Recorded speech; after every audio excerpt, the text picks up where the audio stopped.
ବର୍ଷା ଆଉ ଖରା ହଉ ଆମକୁ ତ ଆସିବାକୁ ପଡ଼ିବ। ବର୍ଷା ଖରା ଆମ ପାଇଁ କିଛି ଏଗୁଡ଼ା ନାହିଁ, ଆମକୁ ଯେମିତି ହେଲେ ଆସିବାକୁ ପଡ଼ିବ, କାମ ଦେଖିବାକୁ ପଡ଼ିବ। କାମ ବର୍ଷାରେ ଭିଜି ତଦାରଖ କଲେ କାମ।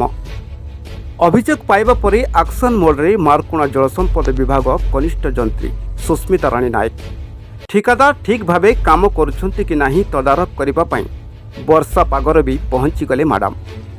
ବର୍ଷାକୁ ଖାତିର ନ କରି ତଦାରଖ କରୁଛନ୍ତି କାମ।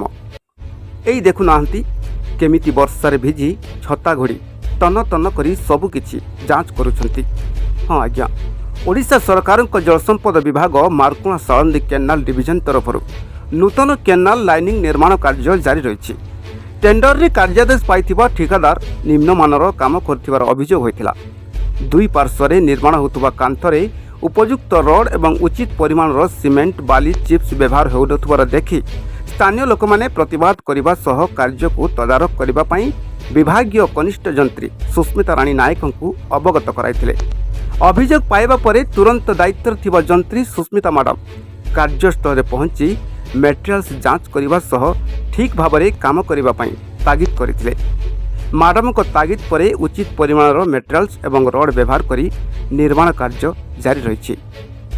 ମ୍ୟାଡାମଙ୍କର ଏପରି ତତ୍ପରତା ଦେଖି ସାଧାରଣରେ ପ୍ରଶଂସା କରାଯାଉଛି।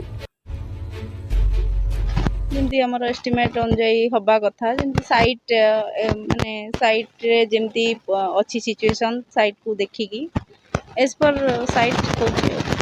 ବର୍ଷା ଖରା ଆମ ପାଇଁ କିଛି ଏଗୁଡ଼ା ନାହିଁ, ଆମକୁ ଯେମିତି ହେଲେ ଆସିବାକୁ ପଡ଼ିବ, କାମ ଦେଖିବାକୁ ପଡ଼ିବ। କାମ ହେଉଛି ମାନେ ଦେଖିବାକୁ ପଡ଼ିବ।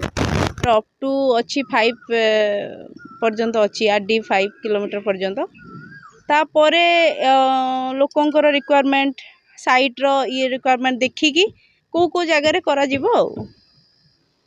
मैं कोलकाता से आ रहा हूँ काम करने के लिए। हम इधर प्लान काम कर रहा है, एस्टीमेट हिसाब से हम काम कर रहा है। वो आने से तो उसको पता चलेगा ठीक हुआ कि नहीं हुआ। मैं समझा देंगे, हम तो एस्टीमेट हिसाब से हम काम करेंगे। हमको एस्टीमेट दे दिया, वही हिसाब से हम काम कर रहा।